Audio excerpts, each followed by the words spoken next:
कैसे हैं आप सभी। आप सबका हमारे चैनल एग्जाम विधि में स्वागत है। आप सब लोग मुझसे तो परिचित हैं ही। आपको मैं मैथ और ज्योग्राफी पढ़ाता हूं, तो उसी ज्योग्राफी के क्रम में हम लोग अपना सिलेबस कंप्लीट करते हुए आज हम आगे बढ़ रहे हैं। और आगे बढ़ते हुए आज हम एक नए टॉपिक पर चर्चा करेंगे, जिसे कहते हैं भारत का विशाल मैदान। तो आइए बिना टाइम गंवाए हुए थोड़ा सा इसके बारे में अध्ययन कर लेते हैं। तो सबसे पहले अगर जो भारत के मैदान की बात की जाए,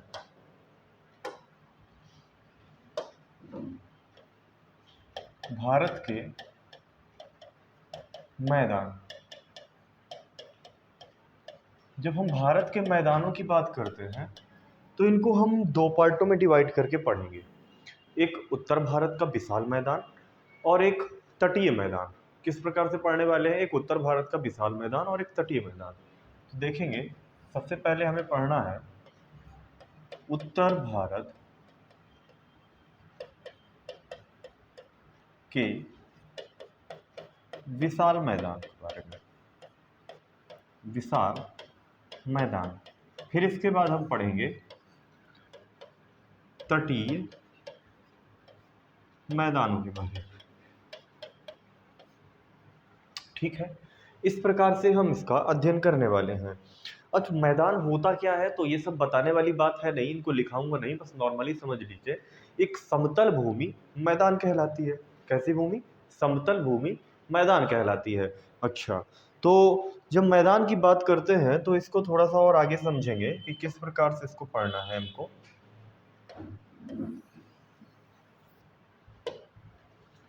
तो जैसे मैं बनाऊं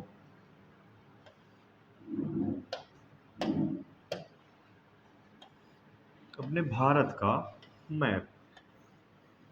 जब मैं अपने भारत का मैप बनाता हूं तो आप सभी जानते हैं कि कुछ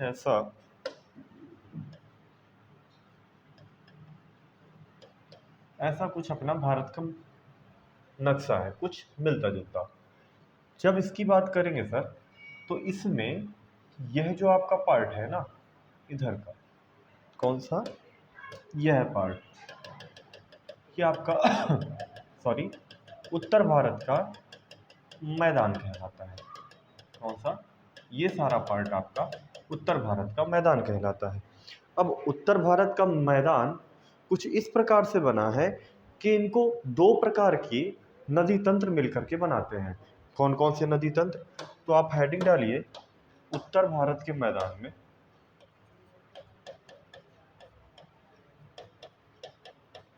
उत्तर भारत के मैदान में हमें देखना है कि दो नदियां। कौन सा? एक सिंधु नदी तंत्र। कौन सा? सिंधु नदी तंत्र। एक दूसरा गंगा नदी तंत्र। गंगा नदी तंत्र, यह मिलकर के सॉरी आपके उत्तर भारत के विशाल मैदान के निर्माण करते हैं। तो कुछ इस प्रकार से करते हैं कि इनकी आखिर मतलब किस प्रकार से ये निर्माण करेंगे, तो इसको आप इस प्रकार से समझिए। जैसे समझिएगा, मान लीजिए, थोड़ा सा मैं इसको ऊपर करता हूँ और सोच लीजिए थोड़ी देर के लिए कि यह आपकी क्या है, एक चोटी है। क्या है? पर्वत चोटी। ठीक, पर्वत चोटी है, यहीं से कुछ क्या होंगी कि नदियां बहेंगी। कौन बढ़ेंगी? नदियां बहेंगी यहीं से। जब ये नदियां यहाँ से बह करके इस प्रकार से आगे जाएंगी, जब इस प्रकार से ये आगे जाएंगी तो अपने साथ कुछ अवसाद लेकर के आएंगी कि नहीं आएंगी? बोलो भाई, कुछ अवसाद लेकर के फैलेंगी चारों तरफ। अवसाद लेकर के फैलेंगी या नहीं फैलेंगी? और जो यही अवसाद है ना, यही एक समतल भूमि का निर्माण करते हैं। किसका निर्माण करते हैं? समतल भूमि का निर्माण करते हैं। और यही समतल भूमि बाद में क्या कहलाती है? मैदान कहलाती है। बात समझे? यहाँ तक क्लियर है पॉइंट? सारी बात समझ में आ रही है? तो अब उत्तर भारत के मैदान की हम जब चर्चा कर रहे थे, तो ये दो नदी तंत्र मिल करके इसका निर्माण करते हैं। इसके बारे में क्या किया सर? इसके बारे में हमने पढ़ लिया। तो लिखेंगे इसके बारे में पॉइंट डाल के, यह शिवालिक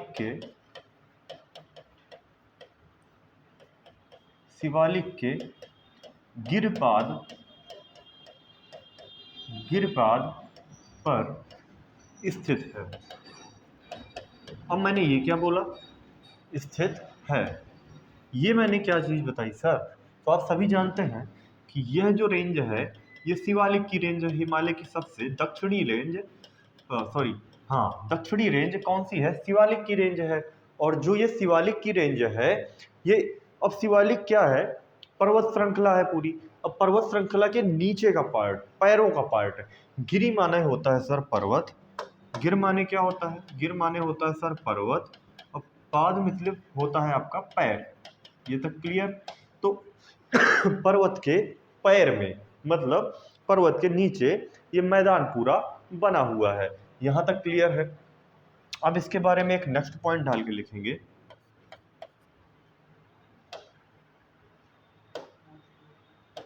यहां गंगा नदी तंत्र स्थित है। गंगा के साथ आपका इस साइड की बात करें तो आपका सिंधु नदी तंत्र भी है, लेकिन सिंधु नदी तंत्र का उतना प्रभाव नहीं पड़ता है। आपके उत्तर भारत में गंगा नदी तंत्र का बहुत ही अधिक प्रभाव पड़ता है। अब देखो, एक गंगा नदी है जो पूरी वर्ष भर बहती है, सतत वाहिनी नदी है। अब जब ये नदी बहेगी वर्ष भर तो ये मिट्टी को उपजाऊ करेगी कि नहीं करेगी? करेगी कि नहीं करेगी? तो लिखेंगे अगला पॉइंट डाल करके, यह मैदान कृषि के लिए अत्यंत उपजाऊ है। अत्यंत उपजाऊ है। यहां तक क्लियर? जब ये उपजाऊ होगा तो सर यहां पर कृषि होगी कि नहीं होगी? अब बोलेंगे जब उपजाऊ है तो कृषि भी होगी। तो यहां जो कृषि होती है वो कैसी होती है? प्लस में होती है, हाई लेवल में होती है। बात समझे? यहां तक पॉइंट क्लियर है? अच्छा, ये पाया कहाँ कहाँ जाता है? तो ये आपका पंजाब, बिहार, उत्तर प्रदेश, झारखंड, मध्य प्रदेश, इस एरिया में पाया जाता है विशाल मैदान। यहाँ तक पॉइंट क्लियर? अच्छा, जब कहीं कृषि अधिक होती है प्लस इतनी सारी नदियां हैं, पूरा गंगा नदी तंत्र है, उस नदी तंत्र में ही न जाने कितनी नदियां हैं, तो जब पानी भी मिल गया और खाने के लिए अच्छे प्रकार का खाद्यान्न उपजाऊ मिट्टी है तो खाद्यान्न भी अच्छा मिलेगा, तो जनसंख्या अधिक होगी कि नहीं होगी? तो हाँ, अगला पॉइंट डाल करके लिखिए, यहाँ जनसंख्या अत्यधिक होती है। मतलब कैसी है? ज्यादा होती है। ये सारी बातें आपको समझ में आ गई। अब हम इस मैदान के बारे में बहुत अच्छी तरीके से समझेंगे। आप इन पॉइंटों को नोट कर चुके होंगे। अब देखिएगा, मैं आपको इस मैदान के बारे में बहुत ही अच्छी तरीके से इस बार समझा दूंगा कि इसको किस पार्ट में डिवाइड किया गया है, कितने पार्टों में डिवाइड करके रखा गया है। तो मैं एक चित्र बनाऊंगा, उससे आप आसानी से समझ जाएंगे। ठीक है? तो जैसे समझिए कि ये आपकी शिवालिक पर्वत श्रृंखला है। ठीक है? कौन सी है? शिवालिक। ठीक। अब ये शिवालिक पर्वत श्रृंखला है, इसके आगे कुछ इस प्रकार से क्या बना हुआ है? क्षेत्र है अपना।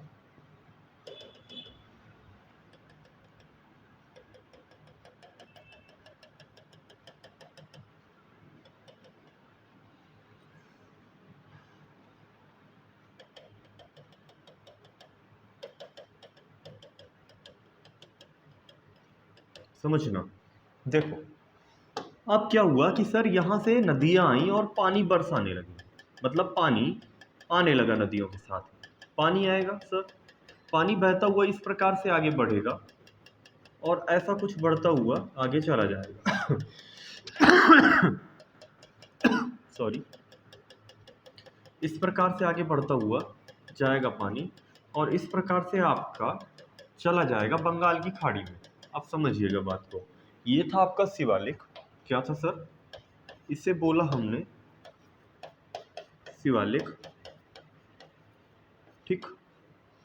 अब जब पानी पर्वतों से पानी इस प्रकार से आएगा तो कुछ कण लेकर के आएगा कि नहीं आएगा? पत्थर के कण आएंगे ना यहाँ पर। यहाँ पर कण आएंगे कि नहीं आएंगे? आप बोलेंगे यहाँ पर सर कण कुछ ना कुछ आकर के ठहर जाएंगे। पर्वत से पानी नीचे आता है तो कुछ पत्थर वगैरह लेकर के आता है कि नहीं आता है? आप बोलेंगे लेकर के आता है। तो यहाँ पर यहाँ पर क्या पाए जाते हैं? बिल्कुल गिरपाद के पास क्या पाए जाते हैं? पत्थर पाए जाते हैं, पहाड़ों के जस्ट नीचे जहाँ पर पानी निकलता है। ठीक है, तो इसके इस पार्ट को सर हम बोलते हैं भांवर। क्या बोलते हैं? भांवर। सुना होगा, भांवर के मैदान सुने होंगे आपने। जहां अत्यधिक पत्थर वगैरह पाए जाए वो भांवर के मैदान कहलाते हैं। तो भांवर के बारे में एक आप पॉइंट डाल करके बाद में लिखा दूंगा। ठीक है, फिर इसके बाद ये आपका पानी क्या हुआ कि आगे बढ़ा सर। ये पानी आगे बढ़ा, आगे बढ़ते हुए कुछ इस प्रकार से यहाँ पर पहुंचा। तो इस जो मैदान को बोलते हैं ना सर, यहाँ बोलते हैं, इसको बोलते हैं तराई का मैदान। क्या बोलते हैं? तराई का मैदान। तराई के मैदान के बारे में आपने अच्छी तरीके से पढ़ा होगा। इसे क्या बोलते हैं सर? तराई का मैदान। इस तराई के मैदान में क्या होता है सर? वर्ष भर पानी भरा रहता है। कैसा? वर्ष भर पानी भरा रहता है। और पानी कुछ इस प्रकार से भरा रहता है कि यहाँ का पानी ठहरा हुआ रहता है ना। और थोड़ा सा दलदली टाइप का एरिया होता है। अब जहाँ पर अधिक समय तक पानी भरा रहेगा तो वहाँ पर मच्छर अधिक होंगे कि नहीं होंगे? आप बोलेंगे सर होंगे। अब जब मच्छर अधिक होंगे तो वहाँ पर सबसे अधिक मलेरिया फैलने का खतरा रहेगा कि नहीं रहेगा? आप बोलेंगे सर हाँ, ये भी रह सकता है। तो आपसे क्वेश्चन इस प्रकार से बनता है, 2-3 क्वेश्चन बताता हूँ। किस प्रकार के मैदान में पानी हमेशा ठहराव की स्थिति में रहता है? उत्तर क्या होगा? तराई का मैदान। आपसे प्रश्न बन सकता है, किस प्रकार के मैदान में थोड़ा सा दलदली एरिया पाया जाता है? तो क्या होगा? तराई का मैदान। आपसे प्रश्न बन सकता है, किस प्रकार के मैदान में वायरल जैसी बीमारियां, मतलब मच्छर की, मलेरिया जैसी बीमारियां अधिक फैलती हैं? तो उत्तर कैसा होगा?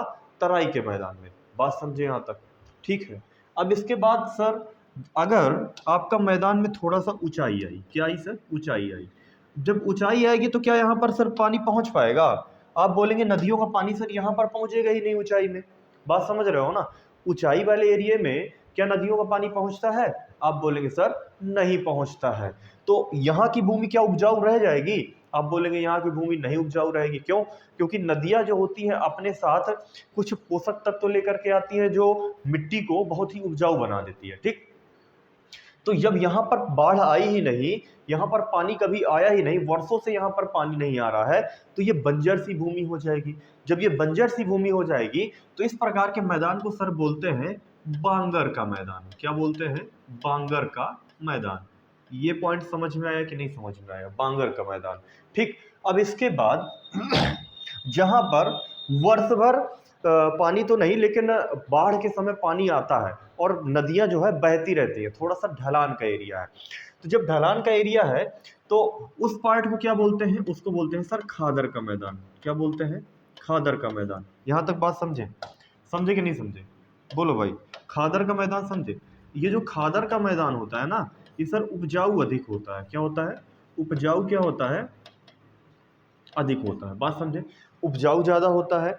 यहाँ पर कृषि अच्छी होती है। कृषि कैसी होती है सर? कृषि इसमें अच्छी होती है प्रति हेक्टेयर। किसकी बात करें? प्रति हेक्टेयर। यहाँ तक क्लियर? और यहाँ की बात करें बांगर की, तो ये उपजाऊ कैसा होता है? उपजाऊ कम होता है।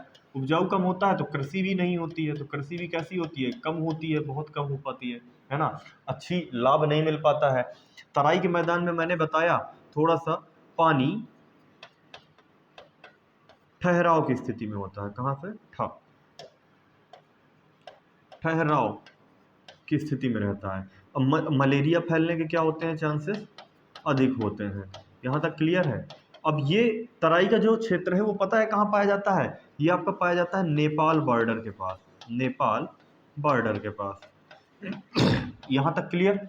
भांवर का मैदान ये कहाँ पर पाया जाता है? जहाँ पर नदियां तत्काल निकलती हैं, तो वो हो जाएगा आपका हिमाचल प्रदेश। हिमाचल प्रदेश। इसके अलावा आपका उत्तराखंड। इस प्रकार के एरिया में भांवर के मैदान आपके पाए जाते हैं। ये सारी बातें आपको समझ में आ रही हैं सर? सब कुछ समझे अच्छी तरीके से? अब आगे नदियां जाती हैं और डेल्टा का निर्माण करती हैं। जो ये नदियां हैं जाकर के गंगा नदी तंत्र है, ये किसका निर्माण करता है? डेल्टा का निर्माण करता है सर। तो भारत का सबसे बड़े डेल्टा की बात करें तो उसका नाम क्या है सर? वो पश्चिम बंगाल में है, जो कुल डेल्टा का केवल 20% है। उसको बोलते हैं, जो विश्व का भी सबसे बड़ा डेल्टा है उसको बोलते हैं sir Sundarban delta. Sundarban delta. ये बात क्लियर है? कहाँ पर है ये सर? ये है आपका पश्चिम बंगाल, इसके अलावा बांग्लादेश।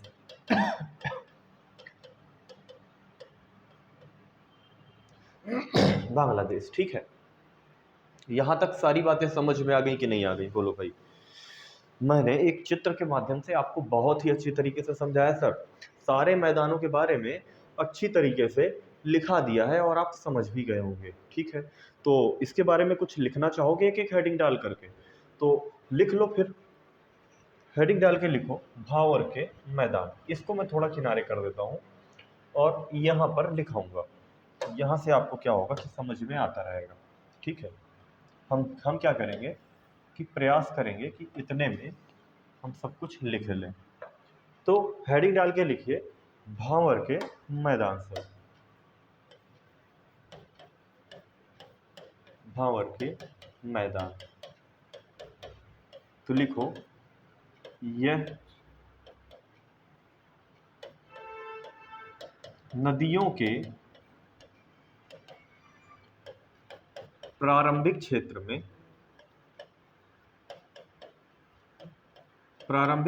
में बनता है।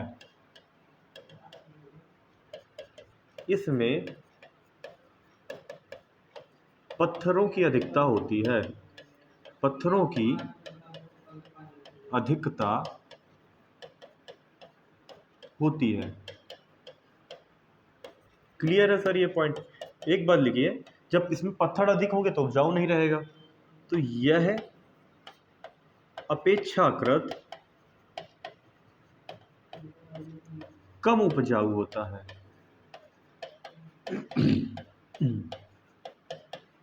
उपजाऊ होता है। एक पॉइंट और डाल के लिखिए, यह उत्तराखंड, हिमाचल प्रदेश,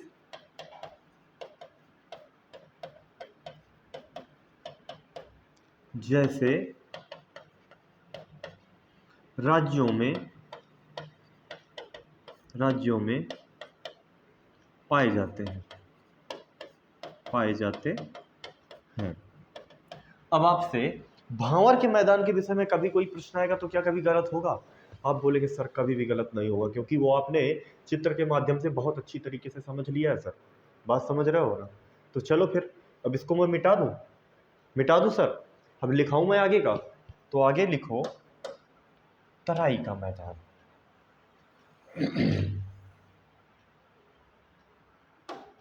हेडिंग डाल के लिखिए तराई का मैदान। तो लिखेंगे इसमें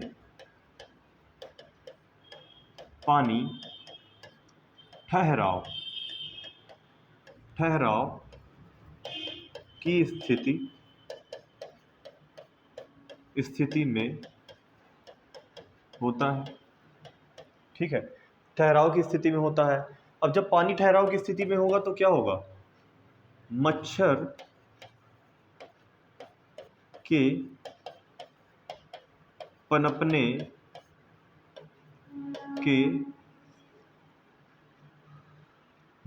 पनपने के ज़्यादा चांसेस हो सकते हैं, ज़्यादा मौके होते हैं।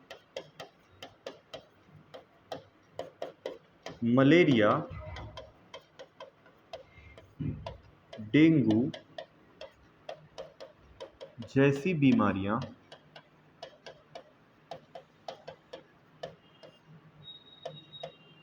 अधिक फैलती हैं।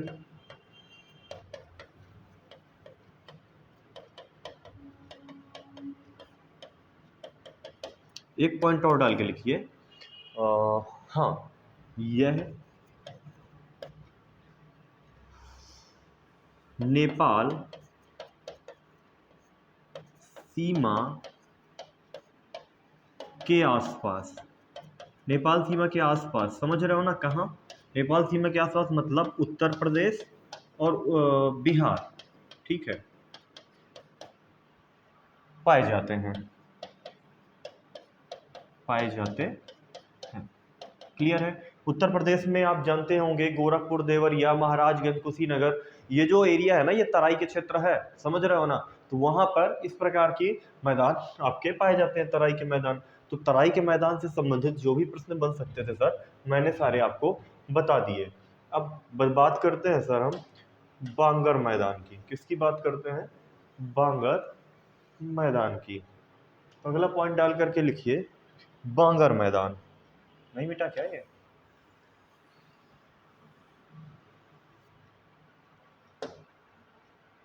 लिखिए बांगर के मैदान। मैदान सबको दिख रहा है ना? विजिबल है ना भाई सबको? और आवाज भी मेरी आ रही होगी, उम्मीद कर रहा हूं। तो जब बांगर के मैदान की बात करते हैं सर, तो लिखो यह अपेक्षाकृत ऊंचा मैदान है, ऊंचा मैदानी क्षेत्र है जहां नदियों का पानी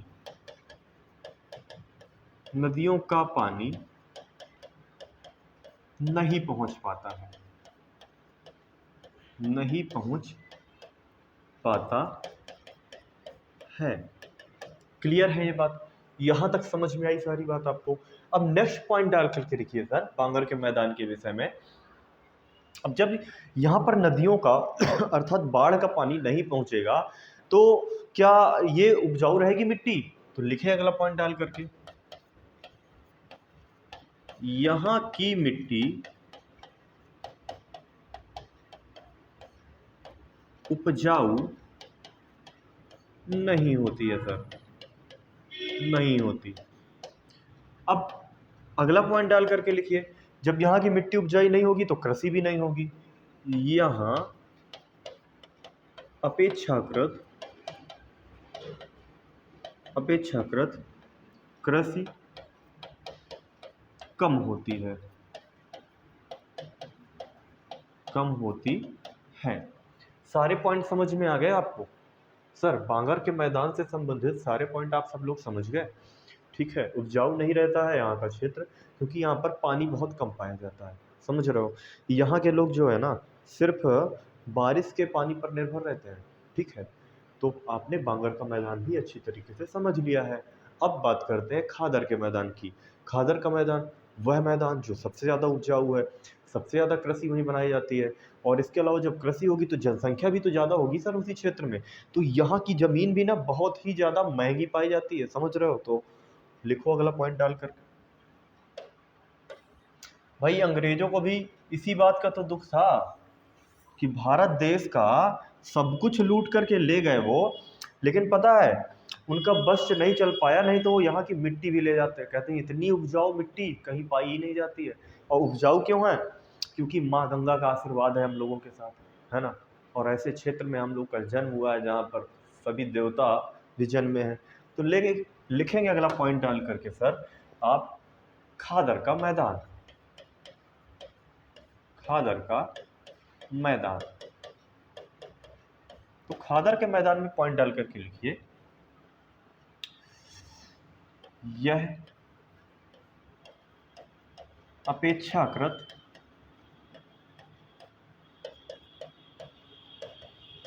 निचला क्षेत्र होता है, निचला क्षेत्र होता है। यहां तक क्लियर है बात? ठीक है, अगला पॉइंट डाल करके लिखिए यहां नदियों का पानी, नदियों का पानी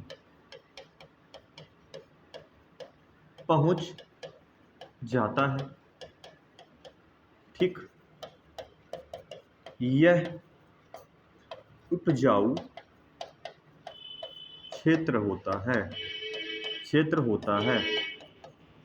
अगला पॉइंट डाल करके लिखिए यहां कृषि अधिक होती है, अधिक होती है। अगला पॉइंट डाल करके लिखिए, यहाँ जनसंख्या घनत्व, जनसंख्या घनत्व सर्वाधिक होता है, सर्वाधिक होता है। सारी बात समझ में आ गई सर। जैसे आपका कौन कौन सा क्षेत्र, उत्तर प्रदेश, बिहार, ये सब कैसे राज्य हैं, यहाँ पर आपके खादर के मैदान पाए जाते हैं। बात समझ में आए। अब नदियाँ सभी जगह से हो करके जब मुहाने पर पहुंच जाती हैं सागर के, अगर मैं इसको भी चित्र के माध्यम से समझाने का प्रयास करूं तो नीचे बना दे रहा हूं, आप लोग समझ जाइएगा। तो पहले तो मैं इसको मिटा दूं थोड़ा सा सर, आपको कोई दिक्कत तो होगी नहीं, ये तो सब आपने लिख लिया होगा ना सर। नहीं लिखा है तो पुश करके लिख लीजिएगा। तो अब मैं थोड़ा सा इसको बनाने का प्रयास करूंगा, आप थोड़ा सा समझिएगा बात को, ठीक है।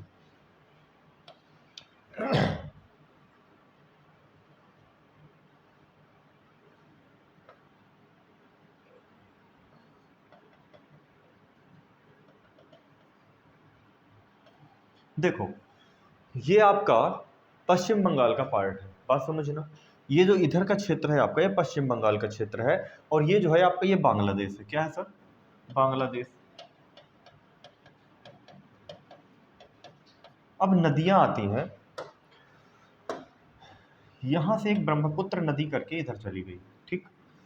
थोड़ा सा इसको और अच्छे से बनाता हूँ। यहाँ से एक ब्रह्मपुत्र नदी आई, कुछ इस प्रकार से चली गई, ठीक। यहाँ से आपकी गंगा नदी आई, ठीक। एक यहाँ से महानदी कुछ ऐसे आकर के मिलती है, और ये जो नदियाँ जाती हैं कुछ इस प्रकार से चली जाती हैं, है ना। अब जब ये यहाँ पर आई सर, जाने दीजिए, मैं आपको मैदान बता रहा हूँ, ये सारी चीज़ें आप मत समझिए। मैदान नदियों वाले पार्ट में पढ़ा दूंगा मैं, आप इस प्रकार से समझिए थोड़ा सा। एक सेकंड में बना दूं।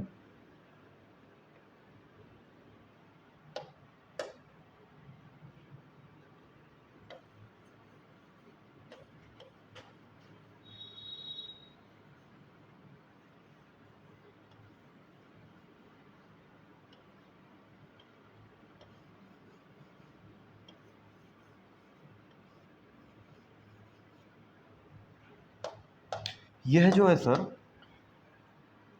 यह है आपका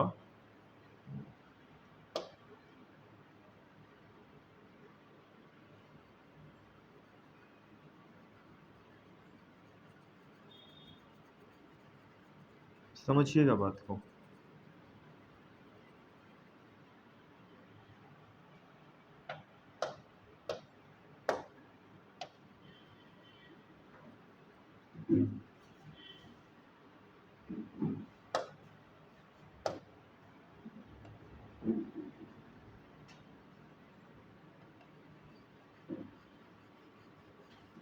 देखिए इसको, ये मैं क्या बना रहा हूँ, ये मैं बना रहा हूँ डेल्टाई क्षेत्र। कैसे डेल्टाई क्षेत्र बनाया मैंने? यह जो है आपका, ये आपका सागर है, ठीक है, समझे बात को। ये आपका क्या है? सागर। अब नदियाँ इतनी दूर से चल करके आ रही हैं, जब नदियाँ इतनी दूर से चल करके आएंगी तो अपने साथ बहुत सारा अवसाद लेकर के आएंगी कि नहीं आएंगी?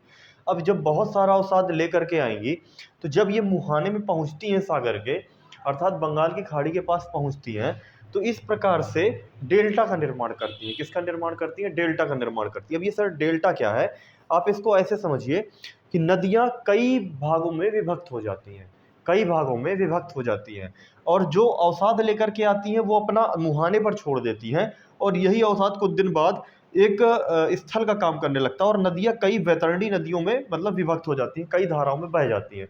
अब जब ये इस प्रकार से त्रिभुजाकार आकृति बना लेती हैं अपने क्षेत्र में, जहाँ पर ये लोग बहते हुए चली जा रही हैं मुहाने में, तो जो ये पार्ट आपका बनता है ना, इसे कहते हैं सर डेल्टा। क्या कहते हैं इसको? इसको कहते हैं सर डेल्टा। बात समझे? अब ये डेल्टाई क्षेत्र हो गया। तो जब डेल्टाई क्षेत्र हो गया, तो यहाँ पर विश्व का सबसे बड़ा डेल्टा सुंदरबन डेल्टा पाया जाता है। तो इसमें लिखेंगे आप डेल्टाई मैदान, डेल्टाई मैदान। इसमें पॉइंट डाल के लिखिए, यह नदियों के मुहाने पर बनता है। यह सागर के समीप का क्षेत्र होता है। समीप का क्षेत्र होता है। ठीक है, और पॉइंट डाल करके लिखिए, भारत में डेल्टाई मैदान में मैंग्रोव वन पाए जाते हैं। मैंग्रोव वन पाए जाते हैं। ये सारी बातें आपको सर क्लियर हो गई? सब कुछ मैंने बता दिया है। मुझे नहीं लगता कि अब आपको कोई इस प्रकार की कोई उत्तर भारत के मैदान से रिलेटेड कोई समस्या होगी। तो इसको नोट कर लिया होगा आपने। तो मैं इसको हटा देता हूँ। अब इधर देखते हैं, इसको भी थोड़ा सा हटा देते हैं। अब ये भी खत्म करते हैं, मैं नए सिरे से आपको बताता हूँ। अब उत्तर भारत के मैदान के बाद नेक्स्ट पार्ट था आपका, नेक्स्ट पॉइंट था तटीय मैदान। क्या था? तटीय मैदान। तो जब सर तटीय मैदान की बात करते हैं तो उसको आपको नक्शे के माध्यम से फिर से समझना होगा। जैसे समझिए कि कुछ इस प्रकार से अपना भारत है ना? तो यहां से लगा करके यहाँ, फिर यहाँ, फिर यहाँ, फिर यहाँ और फिर यहाँ। ठीक है, इसको समझिए, ये आपका गुजरात। ठीक, ये है आपका गोवा, ये है आपका न्यू मैंगलोर। ठीक, ये है आपका कन्याकुमारी। यहाँ लिख लीजिए आंध्र प्रदेश, और यहाँ लिख लीजिए उड़ीसा। क्लियर? समझिए, एक ये पार्ट हो गया आपका, एक आपका ये वाला मैदान हो गया, एक आपका ये मैदान हो गया, एक आपका ये हो गया, एक आपका ये हो गया सर। इसे बोलते हैं सर कोंकण तट। कोंकण।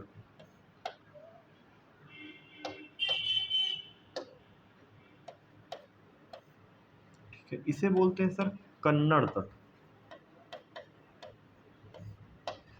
इसे बोलते हैं सर मालाबार तट।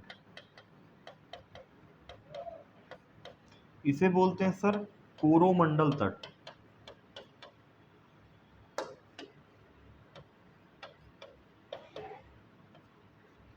और इसे बोलते हैं सर उत्तरी सरकार तट।